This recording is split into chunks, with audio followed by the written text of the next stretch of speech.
ഒരു ചുവട് പിഴച്ചാൽ പിന്നീട് മനുഷ്യവംശം ഉണ്ടാകുകയില്ല. ഇതെല്ലാം യാദൃശ്ചികമായി സംഭവിക്കുന്നതാണോ? മനുഷ്യാരംഭം മുതൽ ഒരു തെറ്റുമില്ലാതെ ഈ കോശങ്ങൾ തങ്ങളുടെ കടമ നിർവഹിക്കുന്നത് തീർത്തും യാദൃശ്ചികമാണോ? ഇതിന്റെയൊക്കെ വ്യക്തമായ ഉത്തരം അല്ലാഹു മാത്രമാണ്. കാരണം അവനാണ് ഈ കോശങ്ങൾക്ക് കൃത്യമായി അവയുടെ ഡ്യൂട്ടി നിർണയിച്ചു കൊടുത്തിട്ടുള്ളത്.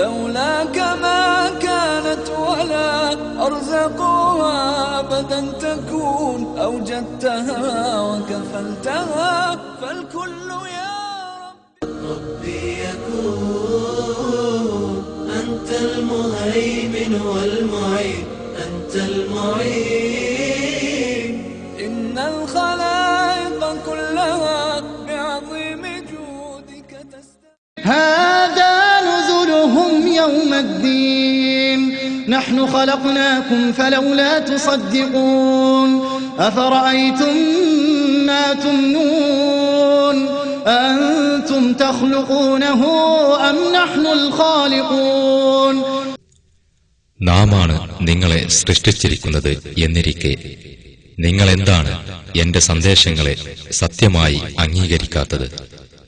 അപ്പോൾ നിങ്ങൾ ശ്രവിക്കുന്ന ശുക്ലത്തെപ്പറ്റി നിങ്ങൾ ചിന്തിച്ചു നോക്കിയിട്ടുണ്ടോ? നിങ്ങളാണോ അത് സൃഷ്ടിച്ചുണ്ടാക്കുന്നത്? അതല്ല നാമാണോ സൃഷ്ടികർത്താവ്? ബീജത്തിന്റെ സഞ്ചാരപദം. فلينظر الإنسان مما خلق من ماء دافق يخرج من بين الصلب والترائب. എന്നാൽ മനുഷ്യൻ ചിന്തിച്ചു നോക്കട്ടെ, താൻ എന്തിൽ നിന്നാണ് സൃഷ്ടിക്കപ്പെട്ടിരിക്കുന്നത് എന്ന്. തെറിച്ചു വീഴുന്ന ഒരു ദ്രാവകത്തിൽ നിന്നത്രേ അവൻ സൃഷ്ടിക്കപ്പെട്ടിരിക്കുന്നത്. മുതുകല്ലിനും നെഞ്ചല്ലുകൾക്കുമിടയിൽ നിന്ന് അത് പുറത്തുവരുന്നു. ഖുർആൻ 86:5-7. ഭ്രൂണദശയിൽ പ്രത്യുൽപാദന വ്യവസ്ഥ നട്ടെല്ലിനും 11-12 വാരിയെല്ലുകൾക്കുമിടക്ക് കിഡ്നിക്ക് സമീപത്തായി സ്ഥിതി ചെയ്യുന്ന പുരുഷ പ്രത്യുൽപാദന അവയവങ്ങളിൽ നിന്നാണ് തുടങ്ങുന്നത്. പ്രായപൂർത്തിയെത്തി പ്രത്യുൽപാദന അവയവങ്ങൾ താഴേക്കിറങ്ങിയാലും അവക്ക് നട്ടെല്ലിനും വാരിയെല്ലുകൾക്കുമിടക്കുമുള്ള ഉദരമഹാധമനിയിൽ നിന്ന് രക്തനാഡി വിതരണം ലഭിക്കുന്നുണ്ട്. 250 മില്യൺ ബീജങ്ങളാണ് ഒരു സമയത്ത് അണ്ഡവാഹിനി കുഴലിനകത്ത് പ്രവേശിക്കുന്നത്. മാതൃ ശരീരത്തിലെ ലിംഗകോശങ്ങളും അവയെ ഉൽപ്പാദിപ്പിക്കുന്ന അവയവങ്ങളും ബാക്ടീരിയകളെ നശിപ്പിക്കാൻ കഴിവുള്ളവയാണ്. മാതൃ ശരീരത്തിൽ നടക്കേണ്ടുന്ന നിർണായകമായ ബീജസങ്കലനം യഥാവിധി നടക്കുന്നുണ്ട് എന്ന് ഉറപ്പുവരുത്തേണ്ട ബാധ്യത മാതൃശരീരത്തിലെ കോശങ്ങൾക്കുണ്ട്. ഇത് നടന്നിട്ടില്ലെങ്കിൽ മനുഷ്യവംശം നിലനിൽക്കുകയില്ല. മിനിറ്റുകൾക്കകം തന്നെ മില്യൺ കണക്കിന് വരുന്ന ബീജങ്ങൾ നശിച്ചു തുടങ്ങുന്നു. ഒരു കോശം മാത്രമാണ് മാതൃശരീരത്തിൽ സ്വീകരിക്കപ്പെടുന്നത്. അനേകം പുരുഷ ബീജങ്ങളിൽ ഒന്നും അണ്ഡവും തമ്മിലുള്ള സുപ്രധാനമായ സംയോജനമാണ് ബീജസങ്കലനം. ഇവിടെ നടക്കുന്നത് പരസ്പരം അപരിചിതമായ രണ്ട് കോശങ്ങളുടെ അത്ഭുതകരമായ സംയോജനമാണ്. പുരുഷ ബീജവും അണ്ഡകോശവും ആദ്യമായാണ് പരസ്പരം കണ്ടുമുട്ടുന്നത്. ഇങ്ങനെ അപരിചിതത്വത്തിന്റെ പരസ്പര ആലിംഗനത്തിൽ നിന്നാണ് പുതിയ ഒരു മനുഷ്യൻ ജന്മമെടുക്കുന്നത്. ഇതിനു പിന്നിൽ പതുങ്ങിയിരിക്കുന്ന മഹാസത്യം എന്തായിരിക്കും? ഇത്ര വിദഗ്ധമായ ആസൂത്രണ പാടവവും സൃഷ്ടികർത്താവായ തമ്പുരാനല്ലാതെ മറ്റാർക്ക് സാധിക്കും? മനുഷ്യാരംഭം മുതൽ അനിശ്ചിതത്വം തുടരുന്ന ഈ പ്രക്രിയക്ക് ഇന്നുവരെ യാതൊരുവിധ തെറ്റും സംഭവിക്കുന്നില്ല. എല്ലാം ഒരേപോലെ ഇന്നും ആവർത്തിക്കപ്പെടുന്നു.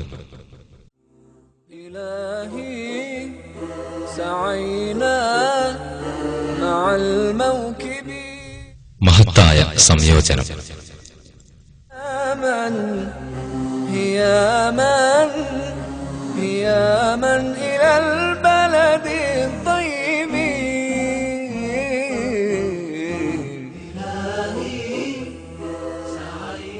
മില്യൺ കണക്കിന് ബീജങ്ങളിൽ ഒന്നു മാത്രമാണ് മാതൃശരീരത്തിൽ സ്വീകരിക്കപ്പെടുന്നത്. ഇത് സ്വീകരിക്കപ്പെടുന്ന രീതി പോലും ആശ്ചര്യം നിറഞ്ഞതാണ്. ബീജങ്ങൾ ആവരണം ചെയ്യപ്പെട്ടിരിക്കുന്നത് വളരെ സുരക്ഷിതമായ രീതിയിലാണ്. അണ്ഡകോശത്തിനടുത്തെത്തുമ്പോൾ മാത്രമാണ് ഈ ആവരണം മറനീക്കാൻ തുടങ്ങുന്നത്. കാരണം അണ്ഡകോശത്തിനകത്ത് പ്രവേശിക്കാൻ അതിവേഗതയും ദ്രുതചലനവും ആവശ്യമാണ്. ഇത് മുന്നിൽ കണ്ടുകൊണ്ടാണ് പടച്ചട്ട പോലുള്ള ആവരണം ബീജങ്ങൾക്ക് നൽകപ്പെട്ടിരിക്കുന്നത്. മെഷീനകത്ത് നിന്നും ശത്രുക്കളെ നീക്കം ചെയ്യാൻ ഉയർന്നുവരുന്ന ആയുധങ്ങൾ കണക്കെയാണ് പുരുഷബീജത്തിന്റെ നിർമ്മിതി.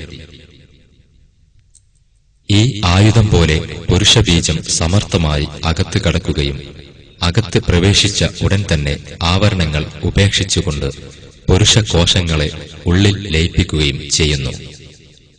ഇങ്ങനെ അതിസമർത്ഥമായി ഒരു ആയുധം കണക്കെ ക്രോമസോമുകളെ എത്തേണ്ടിടത്ത് എത്തിക്കാനുള്ള ഈ സംവിധാനം എത്ര വിദഗ്ധമായിട്ടാണ് ഒരുക്കപ്പെട്ടിരിക്കുന്നതെന്ന് നോക്കൂ. പുരുഷ ബീജത്തെ എത്ര കൃത്യമായിട്ടാണ് അവയുടെ എഞ്ചിനുകൾ അണ്ഡത്തിൽ നിക്ഷേപിക്കുന്നത്.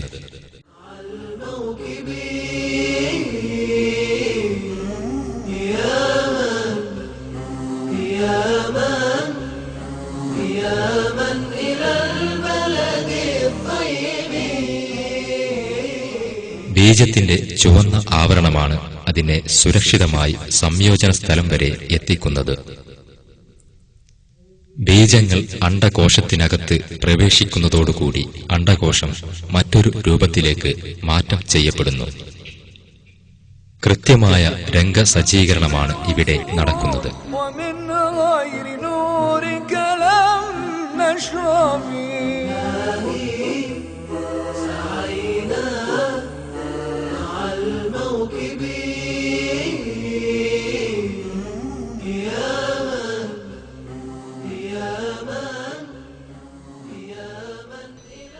ഇങ്ങനെ മാതൃശരീരത്തിനകത്തെ അണ്ഡകോശവുമായി ബീജം നടത്തുന്ന ഈ സങ്കലനം ഒരു റോക്കറ്റിന്റെ വിക്ഷേപണവുമായി താരതമ്യം ചെയ്യാവുന്നതാണ്.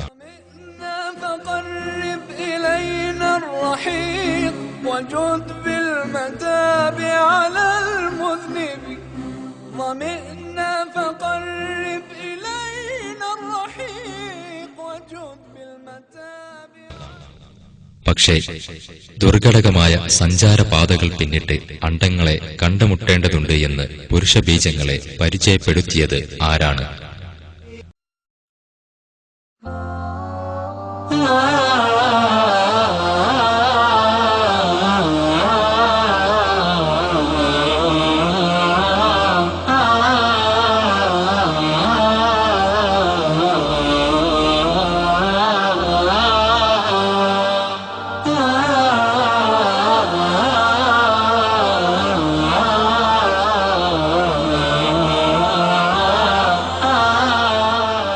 അണ്ഡത്തെ കണ്ടുമുട്ടുന്നതോടെ ബീജത്തിന്റെ യാത്രയും അവസാനിക്കുകയാണ്. എത്ര കൃത്യമായ ആസൂത്രണവും നിർവഹണവുമാണ്! മനുഷ്യൻ നുത്ഫയിൽ നിന്നാണ് സൃഷ്ടിക്കപ്പെട്ടിരിക്കുന്നതെന്ന് 14ലധികം സ്ഥലങ്ങളിലായി പരിശുദ്ധ ഖുർആൻ പരാമർശിക്കുന്നു. നുത്ഫ എന്ന പദത്തിന് ഒരു തുള്ളി ദ്രാവകം എന്നാണ് അർത്ഥം. പുരുഷൻ സ്രവിക്കുന്ന 3 ദശലക്ഷം ബീജത്തിൽ നിന്നും ഒരേ ഒരു ബീജം മാത്രമേ ബീജസങ്കലനമെന്ന പ്രക്രിയക്ക് ആവശ്യമുള്ളൂവെന്ന് അടുത്ത കാലത്തായി ശാസ്ത്രം ഖണ്ഡിതമായി സ്ഥിരീകരിച്ചിട്ടുണ്ട്. സ്രവിക്കപ്പെടുന്ന പുരുഷ ബീജത്തിന്റെ 30 ലക്ഷത്തിലൊരംശം മാത്രമേ ബീജസങ്കലനത്തിനാവശ്യമുള്ളൂവെന്നാണ് ഇതുകൊണ്ട് അർത്ഥമാക്കുന്നത്.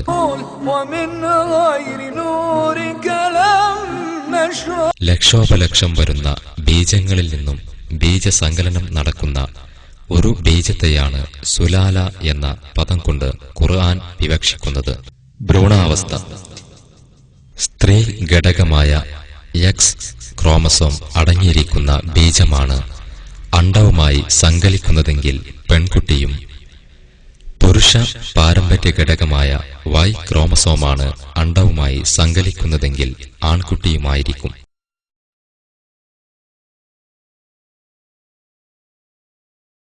ഇത് സങ്കലനം നടന്നിട്ടില്ലാത്ത അണ്ഡകോശമാണ്.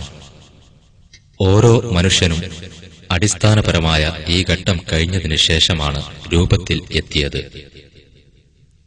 അണ്ഡകോശത്തിന്റെ മുകളിൽ ബീജസങ്കലനത്തിനുള്ള ശ്രമം നടന്നുകൊണ്ടിരിക്കുന്നു. ഇങ്ങനെയാണ് പരമപ്രധാനമായ ബീജസങ്കലനം നടക്കുന്നത്. ഈ ഘട്ടം പിന്നിടാതെ ഒരു മനുഷ്യനും ഭൂമിയിൽ കാലുകുത്തിയിട്ടില്ല. സ്ത്രീ ഘടകമായ എക്സ് ക്രോമസോം അടങ്ങിയിരിക്കുന്ന ബീജമാണ് അണ്ഡവുമായി സങ്കലിക്കുന്നതെങ്കിൽ പെൺകുട്ടിയും, പുരുഷ പാരമ്പര്യ ഘടകമായ വൈ ക്രോമസോമാണ് അണ്ഡവുമായി സങ്കലിക്കുന്നതെങ്കിൽ ആൺകുട്ടിയുമായിരിക്കും. أنه خلق الزوجين الذكر والأنثى من نطفة إذا تمنى. ഒരു ബീജം ഗർഭാശയത്തിൽ സ്രവിക്കപ്പെടുമ്പോൾ അതിൽ നിന്ന് ആൺ പെൺ എന്നീ രണ്ട് ഇണകളെ അവനാണ് സൃഷ്ടിച്ചതെന്നുമുള്ള കാര്യങ്ങൾ ഖുർആൻ 53:45-46. സ്രവിക്കപ്പെടുന്നതായതുകൊണ്ട് തന്നെ നുത്ഫ എന്നതുകൊണ്ട് പുരുഷ ബീജമാണ് ഉദ്ദേശിക്കുന്നത്. ബീജസങ്കലന ഫലമായുണ്ടാകുന്ന ഈ സിക്താണ്ഡമാണ് മനുഷ്യന്റെ ആദിമ രൂപം. ശിശുവിന്റെ ശരീരത്തിന്റെ ഓരോ ഭാഗവും ഏതു വിധത്തിലുള്ളവയായിരിക്കണം എന്ന് തീരുമാനിക്കുന്നത് ഇവിടെ വെച്ചാണ് മനുഷ്യ ശരീരത്തിന്റെ ഓരോ അവയവവും പ്രത്യേകം പ്രത്യേകം കോശങ്ങളാൽ രൂപം കൊള്ളുന്നത്. ألم يكن نطفة من مني يمنى ثم كان علقة فخلق فسوى فجعل منه الزوجين الذكر والأنثى. അവൻ സ്രവിക്കപ്പെടുന്ന ശുക്ലത്തിൽ നിന്നുള്ള ഒരു കണമായിരുന്നില്ലേ? പിന്നെ അവൻ ഒരു ഭ്രൂണമായി. എന്നിട്ട് അല്ലാഹു അവനെ സൃഷ്ടിച്ചു സംവിധാനിച്ചു. അങ്ങനെ അതിൽ നിന്നും ആണും പെണ്ണുമാകുന്ന രണ്ടു ഇണകളെ അവൻ ഉണ്ടാക്കി. ഖുർആൻ 75:37-39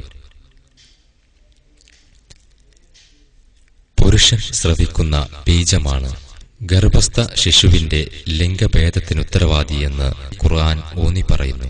أخنيت قلبي من سواك وملأت قلبي من هداك أخنيت قلبي. സിക്താണ്ഡത്തിന്റെ നിരന്തരമായ കോശ വിഭജനങ്ങൾക്കൊടുവിലാണ് പൂർണ്ണമായ ശരീരം രൂപം കൊള്ളുന്നത്. ശരീരത്തിലെ കോശങ്ങളുടെ വളർച്ചയാണ് ശരീരത്തിന്റെ വളർച്ചയുടെ ഗതി നിർണയിക്കുന്നത്. ഒടുവിൽ കോശങ്ങൾ വളർന്നു തുടങ്ങുമ്പോൾ മനുഷ്യന്റെ സുന്ദരമായ രൂപം വളരുന്നു. ബീജവും അണ്ഡവും ചേർന്നു കഴിഞ്ഞാൽ പിന്നീടുണ്ടാകുന്ന സിക്താണ്ഡകോശം അത്ഭുതകരമായി വിഭജിക്കപ്പെടുന്നു. ആദ്യം 2, പിന്നെ 4, 16 എന്ന ക്രമത്തിൽ അനേകം കോശങ്ങളായി തീരുന്നു. ഒരു പുതിയ മനുഷ്യന്റെ നിർമ്മിതി ഇവിടെ തുടങ്ങുകയായി. എങ്ങനെയാണ് ഈ രക്തപിണ്ഡം വിഭജിക്കപ്പെടുന്നത്? വിഭജിക്കപ്പെടുന്ന ഈ കോശങ്ങൾ പിന്നീട് ചേരുന്നത് എങ്ങനെ? ഈ കൂടിച്ചേരൽ ഒരു മനുഷ്യനായി മാറുന്നത് എങ്ങനെ? ഇങ്ങനെയൊക്കെയാണ് മനുഷ്യനെന്ന ജീവി ഉണ്ടാകേണ്ടതെന്ന് തീരുമാനിച്ചത് ആര്? ഈ ചോദ്യങ്ങൾ സൃഷ്ടികർത്താവായ ദൈവത്തെ വണങ്ങാൻ നമ്മെ പ്രേരിപ്പിക്കുന്നു. അവനല്ലാതെ മറ്റാർക്കാണ്